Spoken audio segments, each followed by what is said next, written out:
Merci, Monsieur le Président. C'était juste pour rappeler quelques vérités fondamentales sur un sujet souvent caricaturé et instrumentalisé, la prise en charge des mineurs non accompagnés, que l'on appelle communément les MNA. Contrairement à ce que véhiculent certains discours, il ne s'agit pas d'un choix politique ou d'un élan humanitaire à géométrie variable. La prise en charge des MNA est avant tout une obligation légale.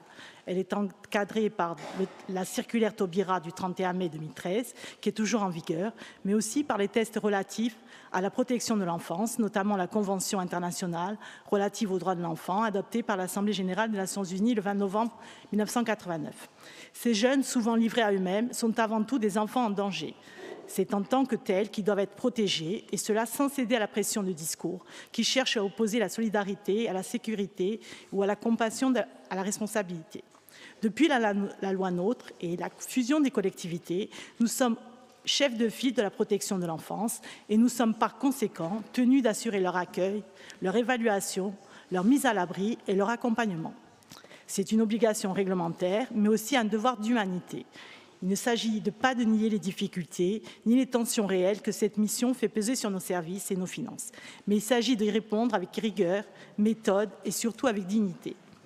La loi du 7 février 2022 relative à la protection des enfants renforce les exigences qui pèsent sur nos dispositifs, qualité de l'accueil, continuité de l'accompagnement, préparation à l'autonomie. Elle impose aussi une coordination accrue entre les services de l'État, les acteurs associatifs et les autres collectivités. C'est dans cet esprit que nous devons agir, en consolidant les dispositifs existants, en valorisant les professionnels de terrain et en garantissant une prise en charge efficiente et encadrée, loin des polémiques et des raccourcis.